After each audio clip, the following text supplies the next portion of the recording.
ओम। मैं आनंद सांडिल्य आप सभी दर्शकों का आपके अपने चैनल आनंद सांडिल्य पर हार्दिक स्वागत करता हूं, हार्दिक अभिनंदन करता हूं। आप सब कैसे हैं? माँ भगवती की कृपा से व श्री श्याम जी की कृपा से आप सभी स्वस्थ होंगे, मंगलमय होंगे, आनंदमय होंगे। दर्शकों, आज बात करेंगे कि श्री हनुमान जी की उपासना कब करनी चाहिए।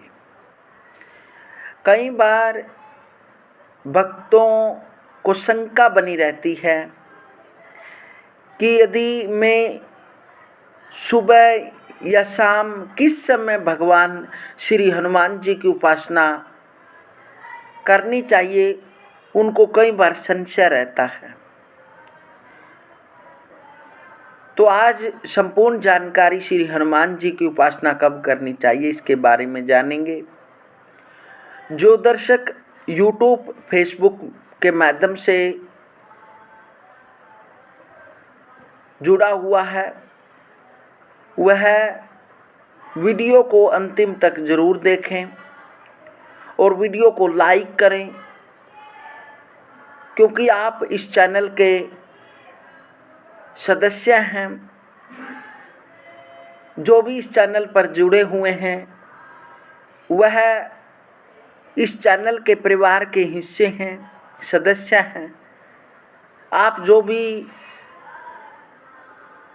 प्रश्न करते हैं हम उसको बताने की, उसका उत्तर देने की कोशिश करते हैं। तो काफ़ी प्रश्न श्री हनुमान जी की उपासना के बारे में था कि कब करनी चाहिए, कब न करनी चाहिए। तो आज इसी जानकारी को लेकर आपके समय उपस्थित हुए हैं। सर्वसाधारण और अधिकतर महात्माओं के मुखारविंद से सुनने में आता है कि सवा पैर दिन चढ़ जाने के पहले श्री हनुमान जी का नाम जप तथा हनुमान चालीसा का पाठ नहीं करना चाहिए। क्या यह बात यथार्थ है? समाधान, आज तक इस दास को न तो किसी ग्रंथ में ऐसा कहीं प्रमाण मिलता है, न अभी तक किसी महात्मा के ही मुखारविंद से सुनने को मिला है कि उपासक को किसी उपास्य देव के स्तोत्रों का पाठ या उसके नाम का जप इत्यादि प्रातःकाल सवा पैर तक न कर उसके बाद करना चाहिए, बल्कि हर जगह इसी बात का प्रमाण मिलता है कि सदा और निरंतर तैल धारावत अज अस्तर अखंड भजन स्मरण करना चाहिए। जैसे रसना निशी बासर राम रटऊ, सदा राम जपू, जप ही नाम रघुनाथ को चरचरा दूसरी न चालू, तुलसी तू मेरे कहे रट राम नाम दिन राती। इसी प्रकार श्री हनुमान जी के संबंध में भी सदा सर्वदा भजन करने का ही प्रमाण मिलता है। मरकटाधीश मृगराज विक्रम महादेव मुद मंगलालय कपाली, सिद्ध सुर वृंद योगींद्र सेवित सदा, दास तुलसी प्रणत भय तमारी। मंगलागार संसार भार हर, वानराकार विग्रह पुरारी, राम सम्राज शोभा सहित सर्वदा, तुलसी मानस रामपुर बिहारी। कदाचित किसी को श्री हनुमान जी के इस वचन का ध्यान आ गया हो कि प्रातः ले जो नाम हमारा, तेई दिन ताही न मिलई आहारा। परंतु इसका भावार्थ लेना चाहिए। यहाँ हमारा शब्द का संबंध ऊपर की चौपाई के कपिकुल अर्थात वानर योनि से है, न कि अपने शरीर श्री हनुमान जी विग्रह से है। वहाँ आप कहते हैं, कहू कवन में परम कुलीना, कपि चंचल सबई विधि हीना। अर्थात विभीषण जी, आप अपने को राक्षस कुल का मानकर भय मत करें। बताइए, मैं ही कौन से बड़े श्रेष्ठ कुल का हूँ। वानर योनि तो चंचल है और पशु होने से सभी प्रकार से हीन है। हमारे कुल वानर का अगर कोई प्रातःकाल नाम ले ले तो उस दिन उसको आहार का ही योग नहीं लगता। असम में अधम सखा सुनो मोहु पर रघुवीर की नहीं कृपा सुमरी गुण भरे बिलोचन नीर। ऐसा अधम कुल का मैं हूं, किंतु सखा सुनिए मुझ पर भी श्री राम जी ने कृपा की है। इस वृद्ध को स्मरण कर कहते कहते श्री हनुमान जी के नेत्रों में आंसू भर आए। अतः हमारा शब्द का भाव यह है कि कुल तो हमारा ऐसा नीच है कि वानर शब्द का ही सवेरे मुंह से निकलना अच्छा नहीं माना जाता, परंतु उसी योनि में उत्पन्न में जब प्रभु का कृपा पात्र बना लिया तब तो राम किन आपन जब ही ते ब्याऊ भुवन भूषण तब ही ते। मेरे हनुमान महावीर बजरंगी पवन कुमार आदि नाम प्रातः स्मरणीय हो गए। इस प्रमाण इस प्रकार है। अशुभ होई जिनके सुमरिन ते बानर रिच बिकारी वेद विदित पावन किए ते सब महिमा नाथ तिहारी। अतएव श्री रामायण जी के उपयुक्त पदों से श्री हनुमान जी का नाम सवेरे जपने का निषेध कदापि सिद्ध नहीं होता। उसका तात्पर्य वानर शब्द से ही है, जो कुल की न्यूनता का द्योतक है। स्वयं श्री हनुमान जी की न्यूनता का नहीं। कहीं कहीं लोग ऐसा तर्क करते हैं कि हनुमान जी रात में जागने के कारण सवेरे सोते रहते हैं अथवा सवेरे श्री राम जी की मुख्य सेवा में रहते हैं, इसलिए सवा पैर वर्जित है। सो न तो इसका कोई प्रमाण अभी तक इस दिन को मिला है, और न यह बात उचित ही मालूम होती कि योगीराज ज्ञानियों में अग्रगण्य श्री हनुमान जी पहर भर दिन चढ़ने तक सोते रहते हैं अथवा उनका अमित दिव्य विग्रह और अमोघ शक्ति वपु एक रूप से सरकारी सेवा में तत्पर रहते हुए दूसरे अनेक रूपों से अपने भक्ति की सेवा स्वीकार करने में असमर्थ रहता है।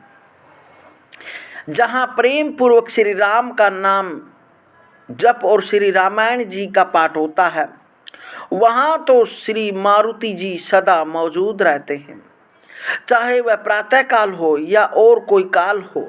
फिर इस झगड़े में पड़कर तो श्री हनुमान जी के आराम विश्राम के लिए सवा पैर भगवत भजन भी छोड़ना पड़ेगा, जिसका छूटना ही उनकी दृष्टि में विपत्तिजनक है। कह हनुमंत विपत्ति प्रभु सोई जब तब सुमरिन भजन न होई। अतएव इस दीन के तुच्छ विचार से तो सवा पैर क्या एक क्षण भी भाग्यवान को श्री हनुमत नाम भजन और पाठ आदि से विमुख नहीं रहना चाहिए। प्रातः काल का समय तो भजन के लिए है। मारुति जी सदा और सब काल में वंदनीय है। परनौ पवन कुमार खल बन पावक ज्ञान घन जासु हृदय अगार बसहिम राम सर चाप धर। श्री इस प्रकार से श्री हनुमान जी का हम किसी भी समय पूजा अनुष्ठान भजन आदि हनुमान चालीसा का सुंदरकांड रामायण का पाठ कर सकते हैं। इसलिए श्री हनुमान जी की उपासना किसी भी समय कर सकते हैं। केवल रात्रि कुछ उग्र होने के कारण शाम को अच्छा माना गया है। जो भगत भक्ति भाव से अपने इष्ट देव को श्री हनुमान जी को अपना इष्ट देव मानते हैं, वह तो हर समय उसको भजते ही रहते हैं। उसके लिए तो सुबह शाम ऐसा नहीं है कि वो सुबह ही अपने इष्ट देव का नाम लेंगे या शाम को नहीं लेंगे, ऐसा तो नहीं है। लेकिन शाम का समय कुछ उग्र होने के कारण शाम को अपने इष्ट देव श्री हनुमान जी का नाम सुमन करने से भजन करने से उसको अनेक प्रकार की शक्तियाँ प्राप्त होती हैं। श्री हनुमान जी उन पर प्रसन्न होते हैं। और श्री हनुमान जी की भक्ति, वैसे तो जिसका इष्ट देव है जिस भगत का, वो तो हर समय उसको बजते ही रहते हैं। विशेषकर शनिवार और मंगलवार को, जैसे कि सुंदरकांड, रामायण, इनका पाठ करना अपने आप में बहुत ही महत्वपूर्ण माना गया है। प्रति मंगलवार और शनिवार को सुंदरकांड का पाठ करना चाहिए और हवन भी करना चाहिए।